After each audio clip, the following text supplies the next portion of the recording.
Good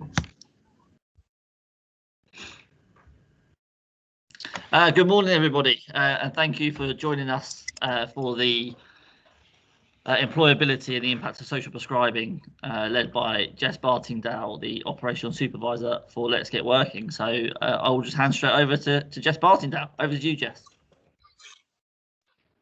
Trying to turn myself off mute. Good morning, everyone. Wow, there's so many people here. It's really lovely to see you all today. Thank you for coming along to our session on employability and social prescribing. Welcome to National Employability Day as well. So as Jack said, my name's Jess Bartingdale and I'm the Operations Supervisor for the Let's Get Working project. I have a wonderful team that I work with, so I'm just going to hand over to them to introduce themselves. Ricky, do you want to start? Yep, just trying to find the unmute button as well. But hi, my name's Ricky. I'm one of the community connectors on the Let's Get Working project. Nice to meet you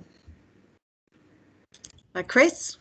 Oh, hi. Hello, everyone. I'm Chrissy Leslie. I've been working on the Let's Get Working project now for 2.5 years, generally in the East Kent area, and I am a community connector as well.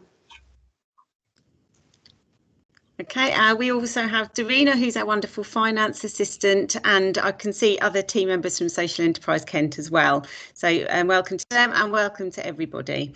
Before I start, I should just say, if you could just keep yourselves on mute just while we're talking. We do want this session to be really interactive, so we've allowed, hopefully, for plenty of time at the end of the session for questions, and any questions you have, either you can save till the end or feel free to put them in the chat. And I know Jack's picking up questions as we go along as well.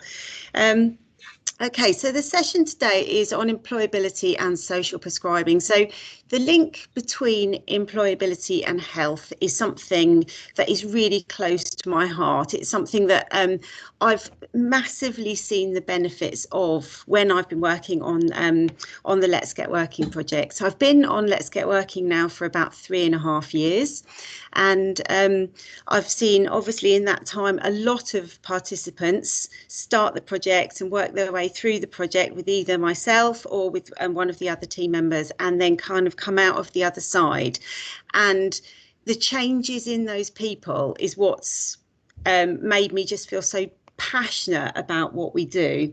So the link between employability and health it's not anything new. I think we all know that good employment will improve our mental health. It makes us feel better. It reduces anxiety and depression. There's loads and loads of studies about it. Good employment also will improve our physical health as well. I mean, it means we're moving more. I mean, possibly lockdown is a possible exception to that at the moment, but we're still getting up and we're moving more and we're doing things and we're physical, so we're using our physical bodies. We also means you're taking care of yourself, partly probably because you've got a bit more disposable income, but also because you've got you want to feel better. You've got to, maybe you're working with a team of people, and so it has a sort of massive knock-on effect on our physical and our mental health being in employment.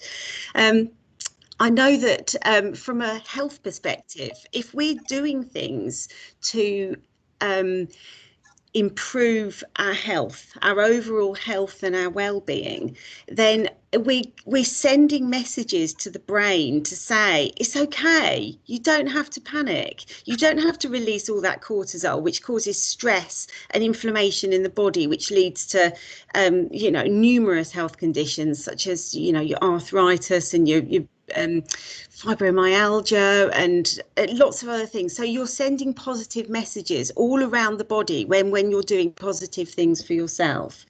I was at a social prescribing conference recently, and one of the guys that was leading the session said that 10% of our overall health is directly linked to our employment status. I think it's probably, arguably, possibly even more than that, but that's pretty significant. Okay, so through my time on the Let's Get Working projects, we work with I'll talk about it a bit more in a bit, but we've seen hundreds of people go through the project, and we only work with people with health conditions and disabilities. And so the positive impact that working in a one-to-one way with their community connectors and taking those positive steps forward for people and helping people to feel like they can go into jobs, to give them the skills that they need, to get them into work, which is what we do a lot of, to train them and to build up their self-confidence, that in itself has a massive impact on people's physical and mental well-being. And there's all sorts of studies, which I'll try not to quote too many of, but it is, as you can tell, it's something that I passionately believe. So the reason I wanted to do this this session with you today is because I think, and hopefully by the end of the session you'll agree with me, that employability needs to become a mainstream option when we're social prescribing. We want it to be at the forefront of people's minds, along with all of the other aspects of employability, so that when people are looking at where to signpost people, they go, okay, actually, if this person were to start to take positive steps to go back into employment, actually it's going to have a massive impact on their physical, their mental health, and all the other things that I've talked about. Okay, so I'm going to get technical now. I'm going to share my presentation, so just bear with me.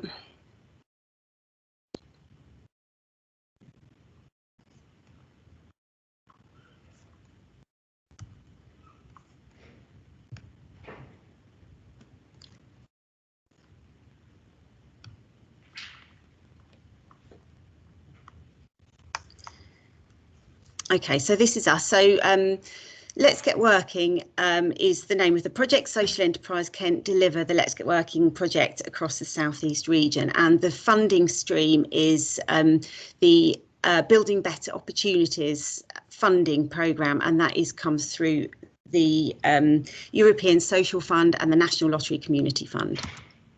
Okay, so why are we talking about social prescribing and employment and the link between health and employment? It's nothing new. I'm not trying to teach my grandmother to suck eggs. It's absolutely nothing new at all. But with the current COVID pandemic, there is a massive rise, sadly, in unemployment.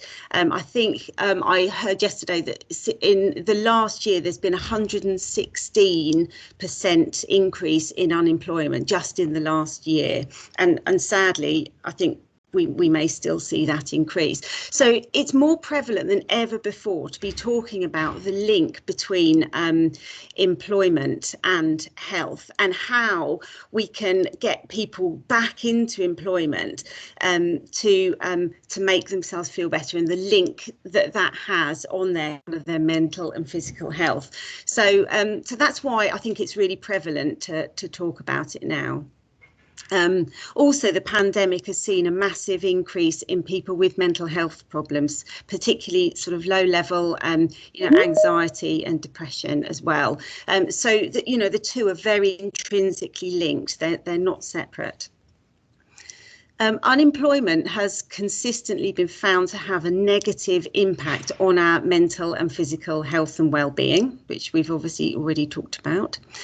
The gov.uk states that there's clear evidence that unemployment is bad for your health, and that it's actually associated with an increased risk of mortality and morbidity, and that includes a number of health conditions such as limiting long-term illness, cardiovascular disease, poor mental health, suicide, and also health-harming behaviours. And I'm sure there's plenty more on there as well.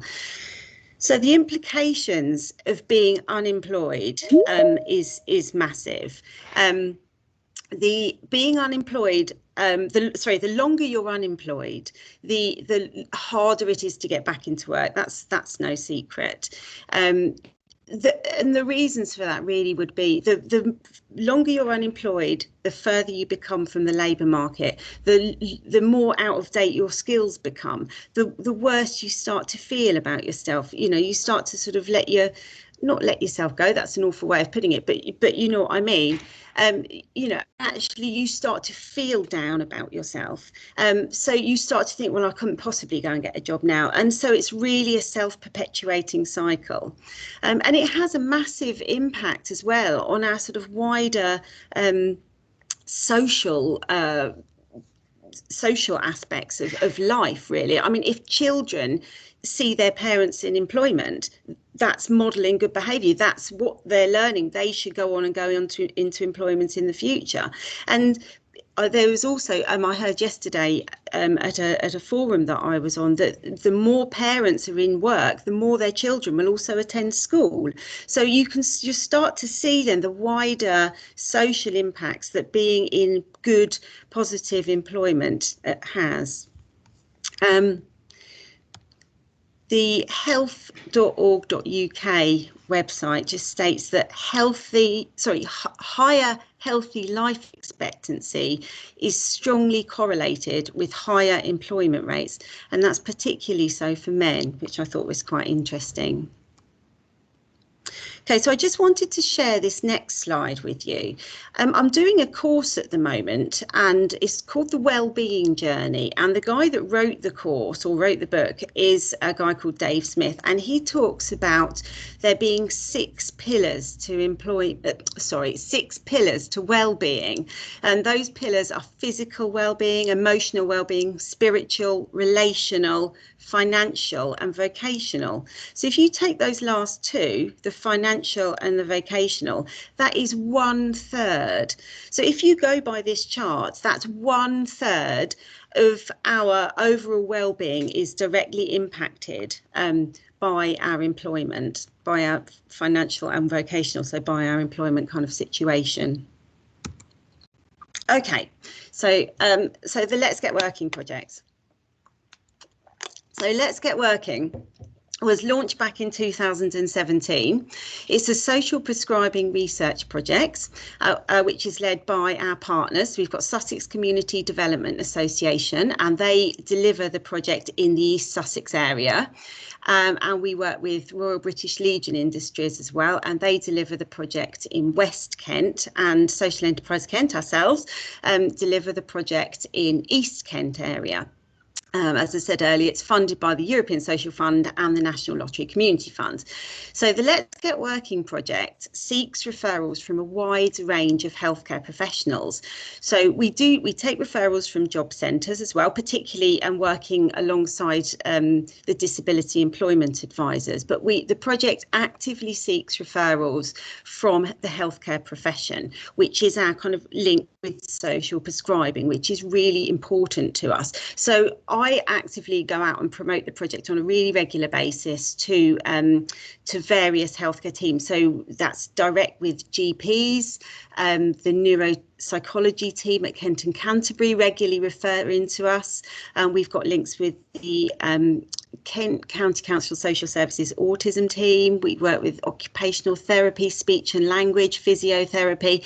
So you can see from that, there is a wide range of healthcare professionals that do regularly refer into us, and therefore we are going to be supporting people with a wide range of health conditions as well. So the project is funded to support people over the age of 16 with long-term health conditions and disabilities. And so just to talk about some of those a little bit, we support a lot of people with neurodiverse conditions such as autism, ADHD, Asperger's, dyslexia, those kind of conditions. We have people with very physical conditions, so your arthritis, your fibromyalgia, people with come to speech and language. We have people with epilepsy, diabetes. So it's any health condition, and it's self-diagnosed as well. It's any health condition which is really becoming a barrier to people getting into employment.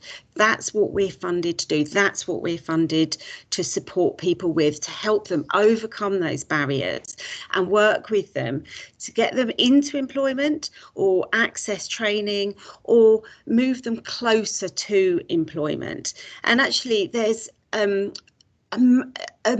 sort of wonderful thing that you see with, even if people, and we get this a lot on our project, even when people are not ready to go into employment, so we don't move them into employment, the fact that we've moved them closer to the labour market, the fact that we're empowering them and we're upskilling them and we're giving them their independence back and we're helping them to feel like they could get a job when they're ready, when their time is right, that in itself is incredibly powerful. And we've got some fantastic case studies that demonstrate that, and we see that all the time with people.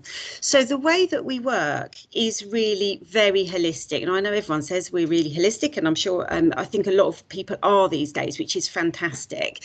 But we really start off by looking at people's whole picture. You know, what is going on in those people's lives? What are their barriers, first of all? What do they need to do to overcome those barriers to ultimately move closer to employment?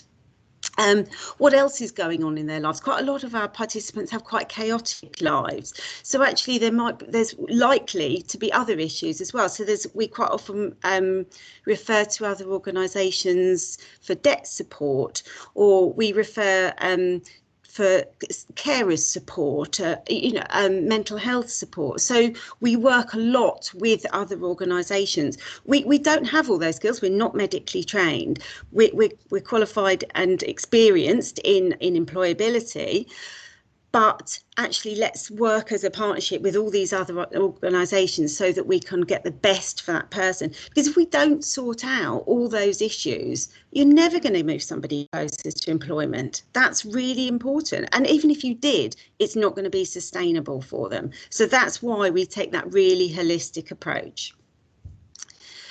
So our work in normal circumstances is one-to-one in the local community. So part of what we do is really breaking down social isolation and loneliness, and encouraging people to engage in their communities, to seek services that are in their communities, and to be able to start to interact and really feel a part of their communities. So really help people to do that.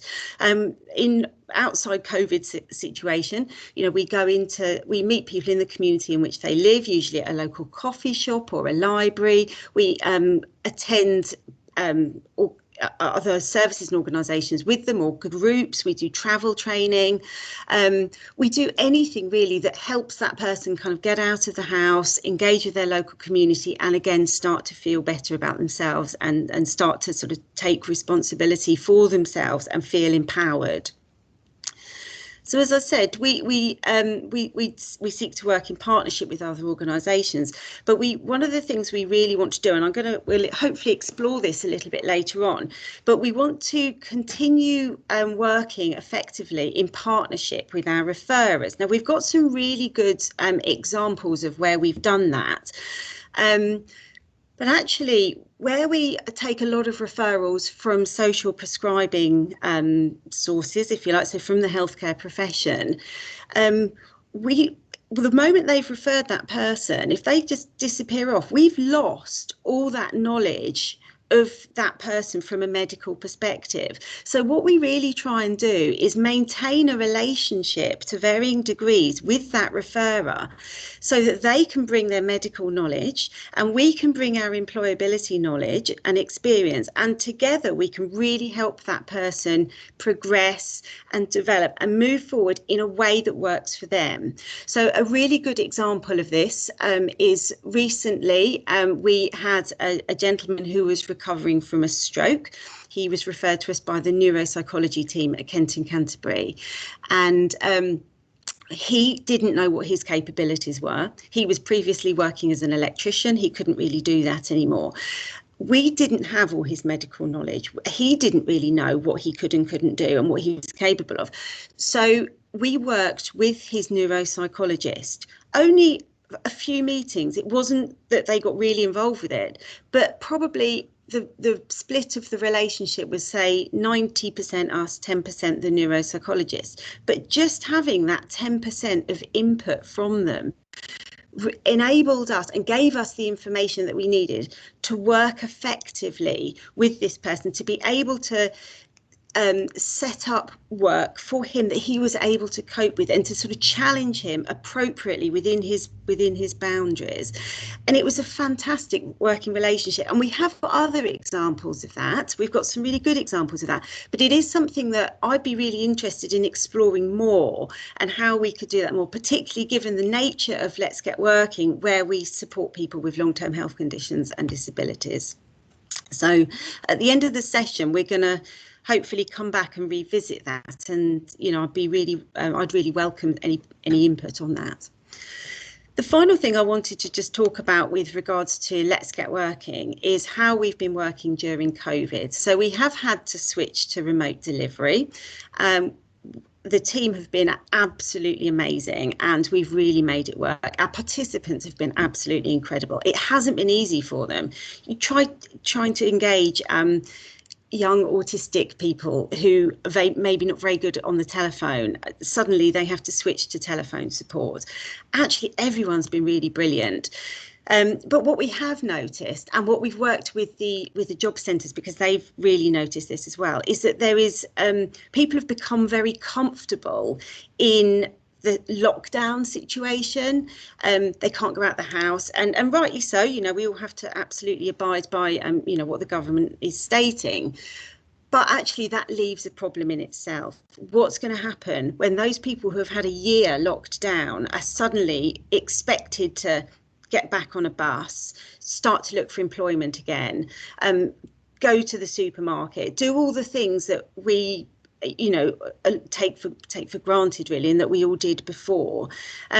So we've developed a programme of work which is called the Reentry Anxiety Programme. So reentry anxiety is actually a name of a sort of condition in itself, related to what I've been talking about. And this programme is in response to this, and it supports people to take positive steps for themselves to keep themselves safe and to keep other people safe as well as they go out into their local community. So the first part of the programme we work on is what they can do to keep themselves safe, what other organisations are doing to keep people safe, and we've done a lot of research into it. The second part of the programme is helping people to take those individualised steps forward and helping them to overcome the barriers that they're facing in terms of panicking every time they open the front door, or not being able to get on a bus, or it's slowly. And so what we've done with the Reentry Anxiety Programme is we've in Social Enterprise Kent have incorporated it in all of our employability projects, not just Let's Get Working, although I think it's probably more, I think we're probably running it more often in Let's Get Working, because we've seen this sort of massive rise in high levels of anxiety as a result of the COVID crisis. And I have to say, we launched it last August, and it's been working really well, and we're just starting to see our first few people coming out the other end, which is great. Okay, so these next slides are taken from a report that we had written recently. So these relate to our partnership, so not just Social Enterprise Kent, but Sussex Community Development Association and Royal British Legion Industries as well. So this first slide shows where the referrals are coming from to the Let's Get Working project as a whole, and this was taken between 2017 and March 2020. So as you can see from this, over 50% of referrals are from the health and care sector, and as I say, the rest of them probably are self-referrals, but also referrals from the Job Centre Plus, where we work with the disability employment advisors. So I'd actually argue, probably in terms of a social prescribing perspective, actually probably 100% of our referrals either directly or indirectly are social prescribing related. But definitely that statistic of over 50% of referrals coming from the health and care sector is really brilliant, and it shows that we're sort of achieving what we aim to achieve. Okay, so this slide is around some of the key outcomes of the Let's Get Working project as a whole. And again, this refers to the partnership working across the South East region. So 40% of people who completed the Let's Get Working project went into employment on exiting the project, which is brilliant. If you think about everybody that comes onto the project has to have a health condition or a disability. So they're kind of, if you like, our hardest to help people.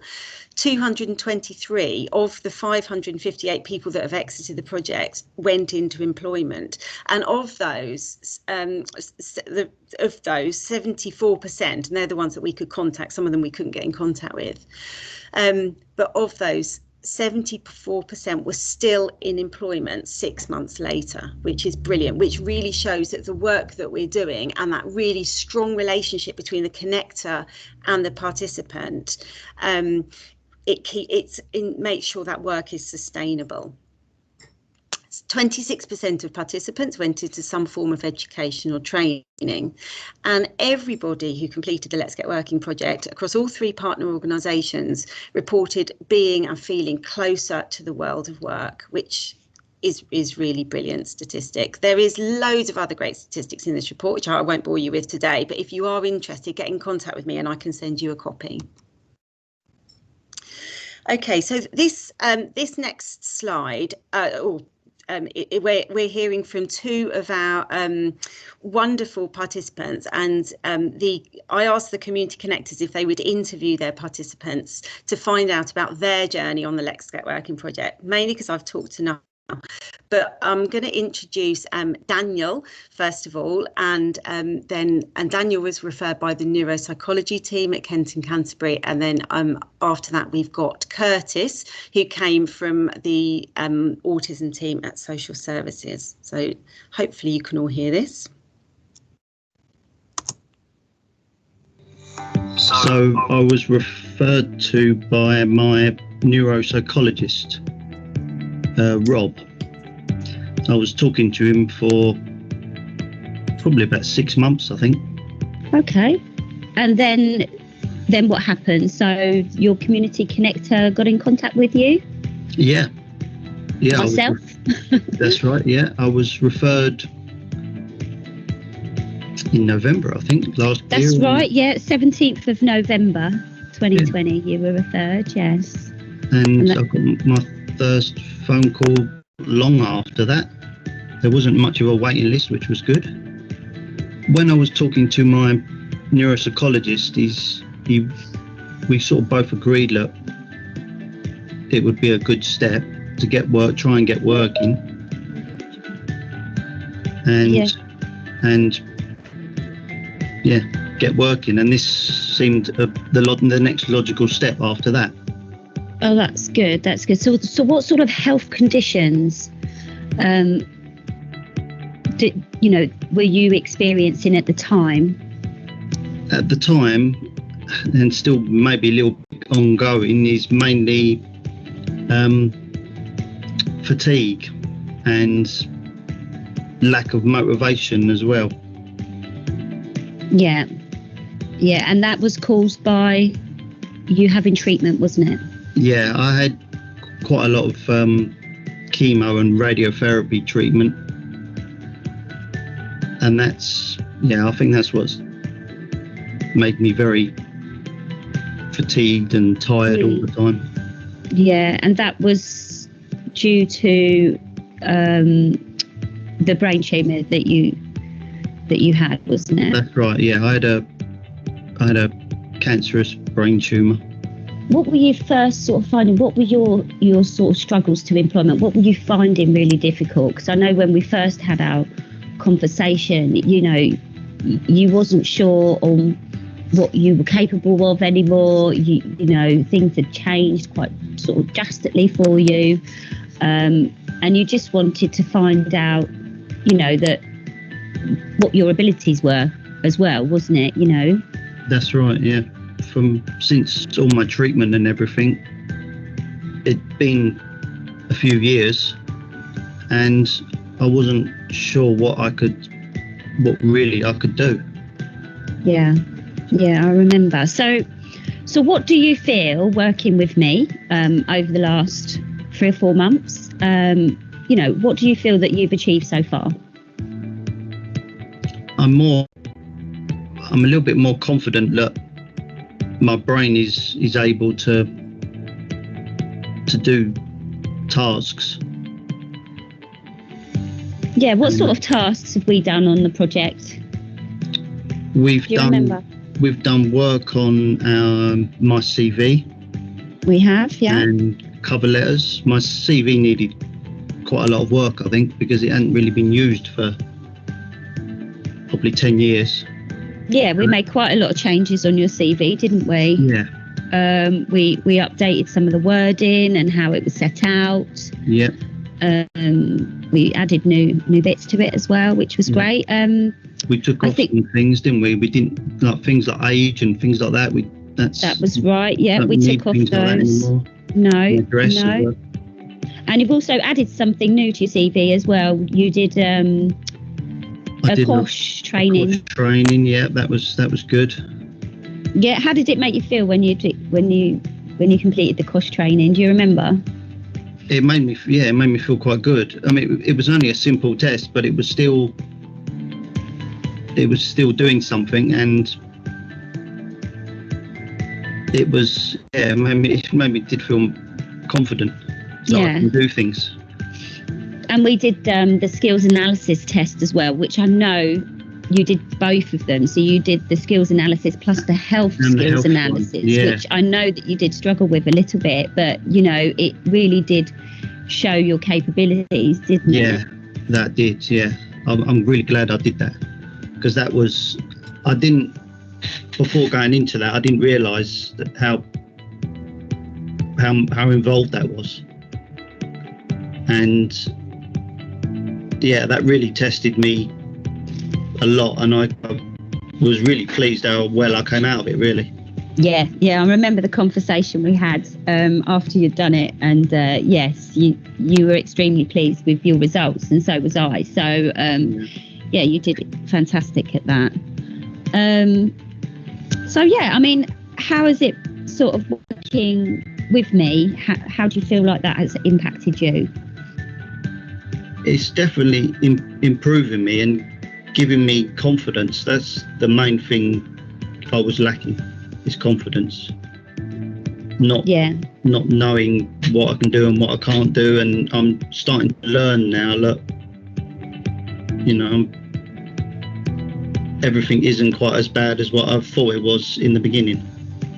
Yeah, that's really, really good. And I know we've just started using sort of Zoom, and we're going to be doing a little bit more interview practice, which is what we'll be covering next. So what do you feel is next for you? Once you sort of have covered everything that you've wanted to cover with me, what do you feel is next for you? Getting a job and start working, hopefully. Yeah. So we're going to do some job searching as well, won't we? Yeah. So, I've already put my CV on some Kent websites.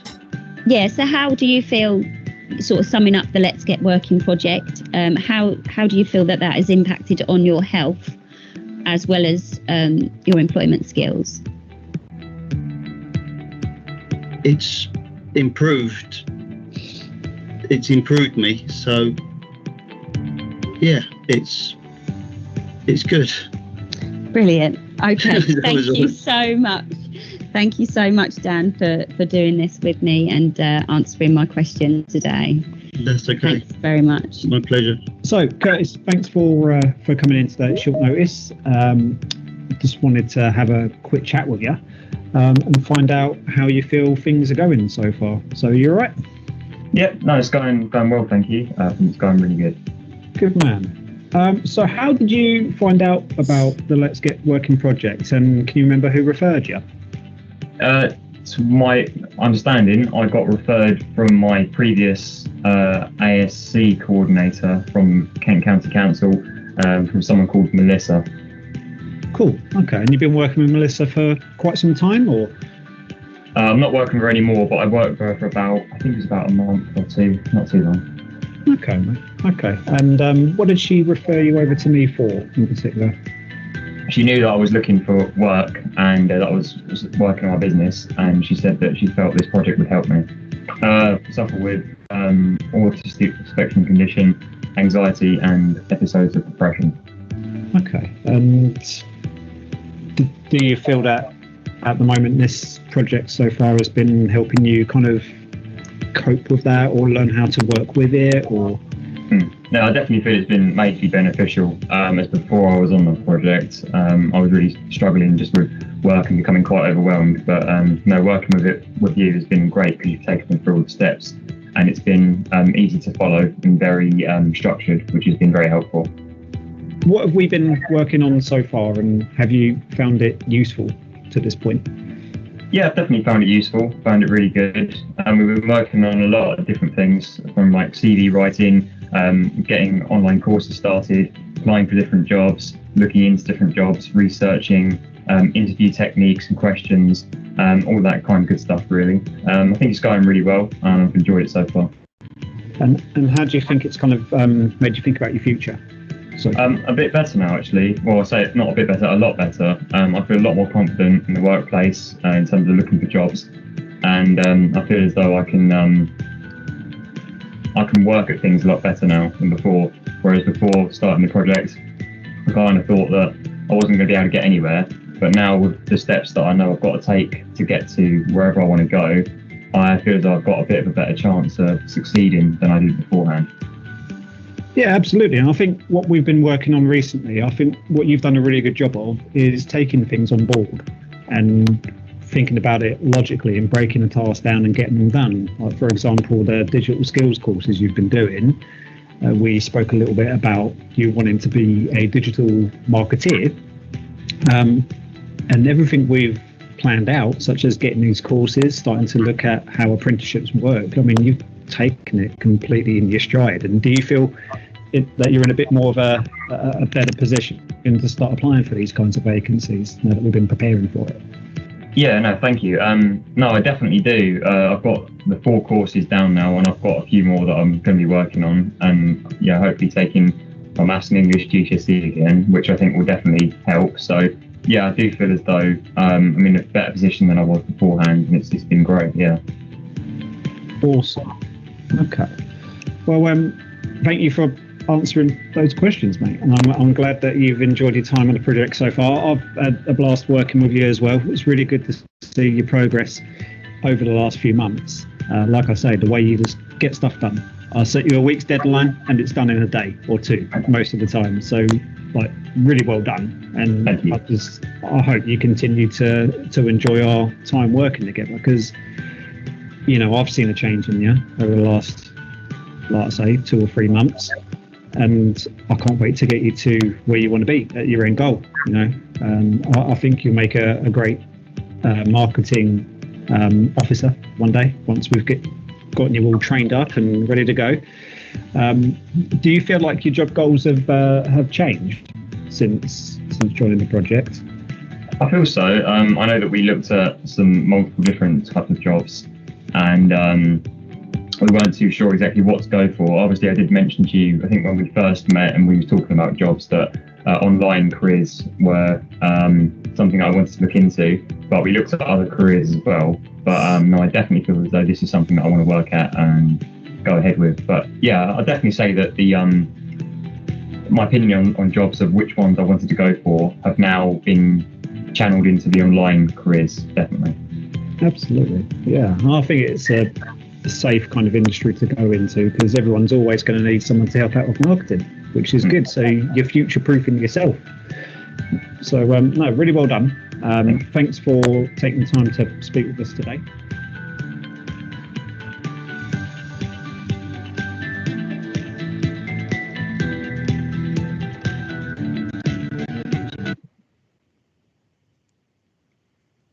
Oh, that was lovely. Thank you so much to Dan and to Curtis for allowing us to interview you, and thank you to Chrissy and to Ricky as well for doing the interviewing.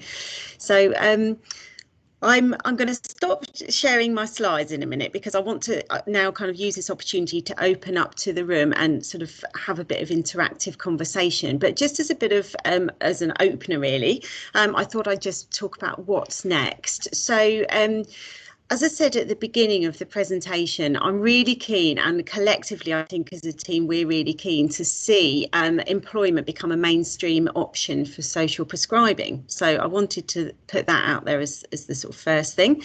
And secondly, how can we further promote the partnership working with referrers that I mentioned earlier? So how can we encourage people to actually stay in contact with us, to give us that kind of crucial support that we need from maybe a medical perspective or whatever, so that we can still do, you know, 98% of the work even, but just with that sort of little bit of an input from somebody that's, say, medically trained or whatever. So particularly with my example earlier with the guy with the stroke, so that how we can kind of really target our work so that they can most effectively move forward, and then sort of general Q&A for everybody. So thanks for listening. I'm just going to try and come out of this now if I can.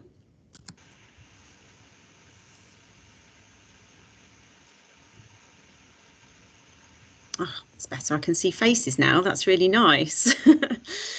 Okay, so anybody got anything they want to share, particularly in terms of those two questions about having employability at the forefront of social prescribing, partnership working? Yep, Jack? There was a question in the chat. Is there a follow-up support managing employment expectations and all those who continue to struggle to secure employment? Do you mean follow-up support when they're in employment? Is that what that question means? Lizelle, are you there?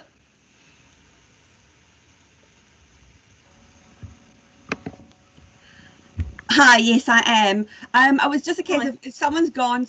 Good morning, Jessica. Thank you for the presentation this morning. You're welcome. I'm just trying to think of people who've gone through the Let's Get Working program and they've been following the steps, updating the CV, proactively getting their applications out there, and they're feeling quite buoyant about their prospects. But of course, coming out of COVID and the statistic of 116% of increased unemployment during the pandemic, what support is in place to manage those expectations of how quickly they'll be able to secure employment, or those who've been trying and either not getting any response back to their applications or are getting the rejections? What steps are in place to support them? Because people who are normally able-bodied, physically, mentally strong, that's a struggle. But dealing with people who have restrictions and who had that low self-esteem, what are you doing to help continue maintain that buoyancy? Okay, I think so. First of all, we for those that are ready and able to go into employment sort of now, and that's what they're wanting to do, then we will get them into employment. So we get a lot of people into employment, and we can work with them for 1 month after they go into that employment. We also would liaise potentially with the employer as well. We've done that on numerous times to sort of make sure that actually they've got a good sort of a safe point of contact within the employment, somebody that's looking after them, maybe that really, particularly knows how well they respond. Particularly, I'm thinking of our people with autism. Actually to have that sort of safety within that employment is really important. So we would look at sort of establishing that before we sort of say goodbye to them. We also provide our participants with a pack at the end when they leave us. So, and that in that pack, it includes absolutely everything that they've done on the Let's Get Working journey, so that should they need that, they can pick up on maybe the mental health support that they've accessed, or anything really, because we don't expect them to necessarily remember it. I wouldn't remember it. Why would other people? So that they take away a pack with them. We unfortunately are not funded to support them in employment. There is I think Kent supported employment do that. However, if we've got them into employment, they wouldn't necessarily take them on from there. If there's anyone from Kent supported employment here and I'm wrong, then please feel free to shout, but that's my understanding of it. So we do what we can sort of moving forward, but ultimately sort of we're not funded to support people once they've gone into employment. And where people exit our programme not into employment, again, we usually try and signpost them onto other organisations as well for that support and for that sort of longevity, as well as giving them the pack that I talked about, so that, you know, they've got constant reminders of, you know, what they can do to help themselves. And because what we really work on is that empowerment, it is actually knowing how they can help themselves in the future rather than necessarily sort of needing us. I always say to participants, I want you to get to a point where you don't need me anymore, and then you're making me redundant, and that's great. That I've done my job. The connectors have done their jobs. Does that answer your question? Yes, thank you. Brilliant. There's a question from Carmen. Carmen, did you want to ask? Yeah, hello. Sorry. Yeah, my question was just, what's the I think you've covered some of it, but what's the difference between what you offer and what Kent Supported Employment offer? I'm not going to pretend to know loads about Kent Supported Employment. My understanding is that they need to have a diagnosis of autism or a neurodiverse condition to work with an individual, whereas we don't. So that would be the first thing. I know that the funding is obviously different. They're funded by Kent County Council. We're funded by European Social Fund, National Lottery Community Fund. But I've had lots of communication with them, and sometimes we've cross-referred as well where it's been appropriate. So there's sort of, I don't see it as competition. I see we're all out there to support people in the best way possible. And actually it's about finding the right service, the right provision for those individuals. And I think we're all out there to do that, aren't we? That's why we're here today, really. Okay, thank you. That's all right. Has anyone else got any questions for Jess? Hiya. Oh, sorry. Oh, hi. Hello. Sorry. My name is Rosalie. I'm a work coach with the DWP. Jessica, from what you were talking about and the case studies we saw, the interviews, I know, and I'm sure a lot of people will also feel the same. I've got a lot of people on my caseload that would definitely benefit from this Let's Get Working programme. If I was going to refer my claimants to you, is there a certain avenue you'd want us to go down, like a certain point of contact? Yeah, definitely. I mean, I take all the referrals for the project. So they come through just to an email to me, or if you want to discuss somebody by phone, I'm always happy to chat, as you can tell from today's chat. So you can always pick up the phone to me. We've got a slide, a leaflet that my colleague Rick has put together with the referral details on it. So Rick, are you able to put that into the chat so people can take that off? Yeah, it's just loading into the chat now. Wonderful. Wonderful. Thank you. But I do work really closely with the job centres. In fact, I did a presentation to Margate and Ramsgate job centres yesterday. I've done this, I think this last month, I've done Dover, Canterbury and Margate and Ramsgate. So and I work really closely with the job centres, with particularly the disability employment advisors and the leads there as well. So yeah, we really welcome referrals and really welcome that sort of referral stream and the conversations with the work coaches to help you refer to the right service as well. Because I know particularly there's a lot of new work coaches out there at the moment. So all this provision must be quite confusing as to who to refer to what. So I'm happy to do what I can to try and sort of clear that up for you. So do just give me a call or an email. I will do. Thank you. Brilliant. I look forward to it. Yeah, on Monday, what we're going to do is we're going to send everyone on this call a big document with everyone's contact details in, how to refer, and basically the copy of this presentation as well will go across, and other information that Jess and her team will want to include. So we'll send that to everyone on this call. Thanks, so Jack. have all the information in one place. Lizelle, did you have your hand up? I just had a further question. What is the balance of people that get referred into you, either knowing that employment would be good for them, but there's an element of resistance, whether it be their confidence and low self-esteem, but also worrying about the impact it's going to have on the rest of the benefits they may be accessing? Do you have that challenge to overcome? Yeah, very much so. Very much so. I mean, I think a lot of people particularly when they're referred to us by the job centre, that they are those people that are having to look for work. I think that the challenge is less in terms of worrying about their benefits, because they have to look for work anyway. So working with us is part of their job searching commitments, and the job centres are brilliant about that. They know if they're working with Let's Get Working, they can kind of tick off that time against their commitments.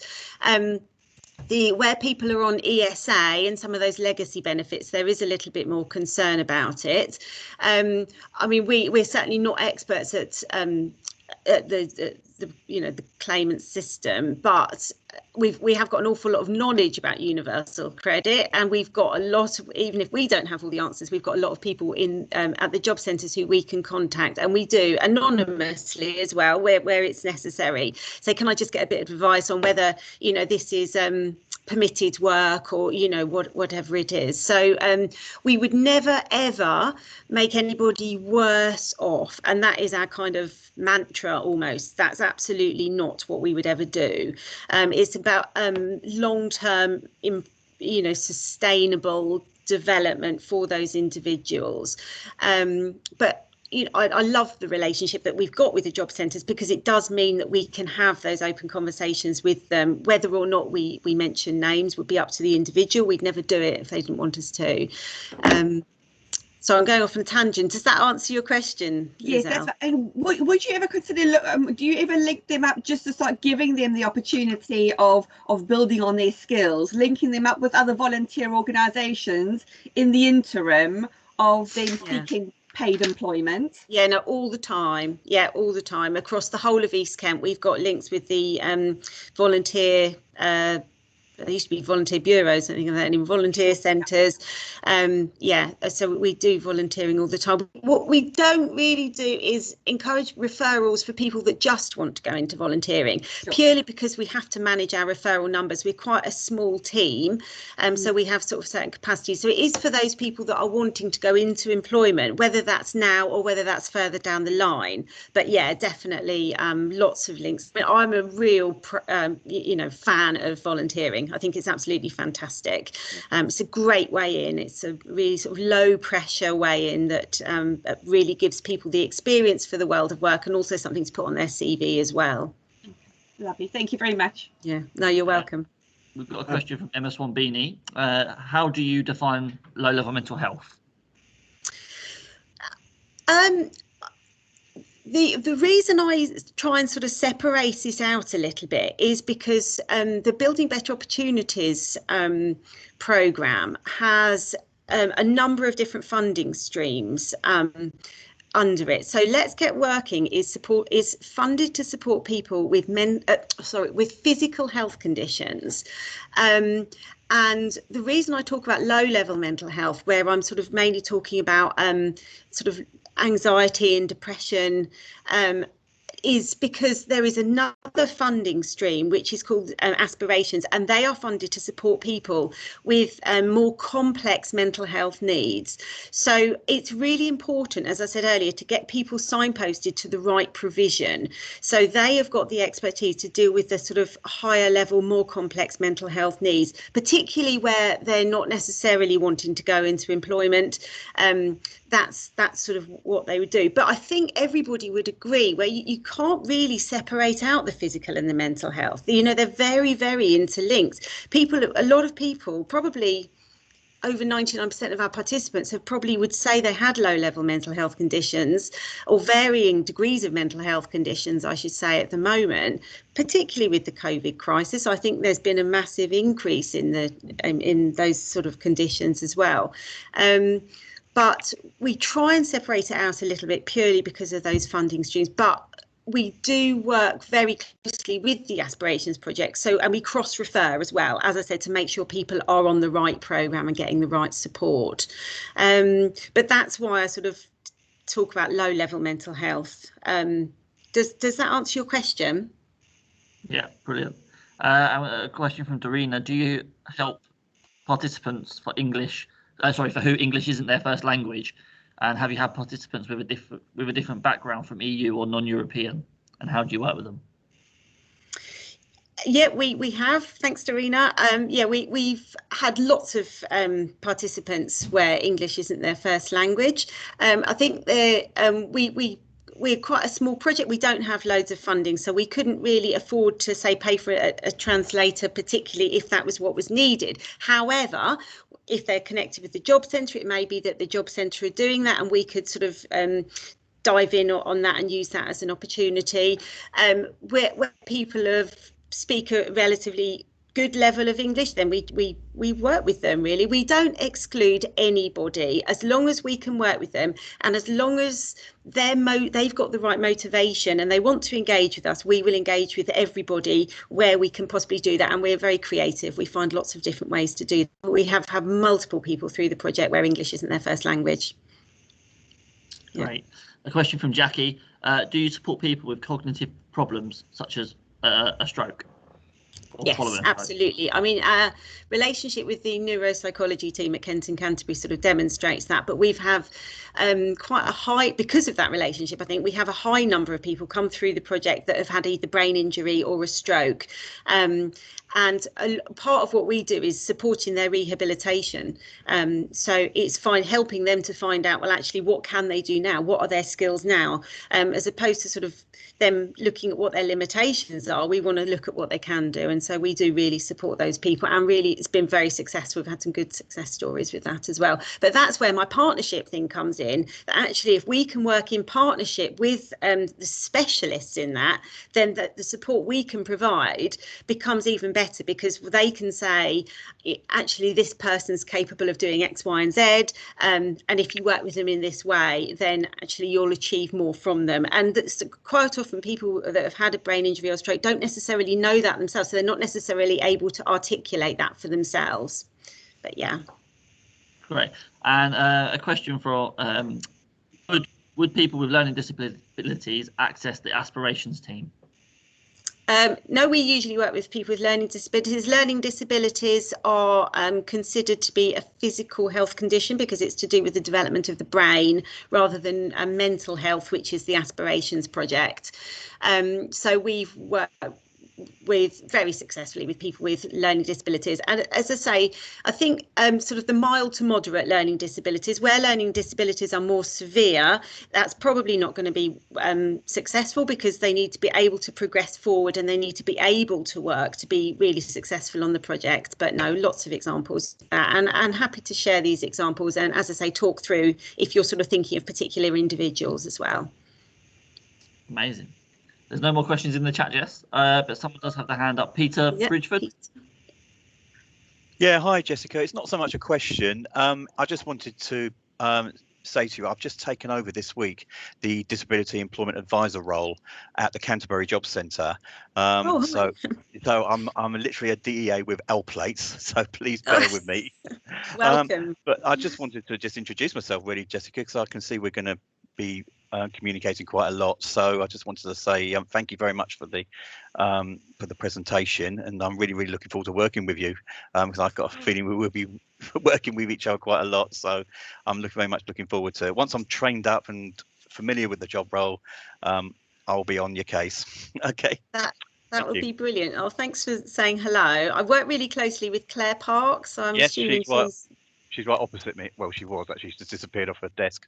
But yeah, she's my manager. Oh, okay, yeah. So she's just come back in the room. Yeah, I will say hi to her from me. But no, yeah. Peter, Jessica, welcome, and yeah, I really look forward to working with you moving forward. Yeah. Definitely. Thank you. Yeah. Oh, wait a minute, I haven't got my. She wants to wave.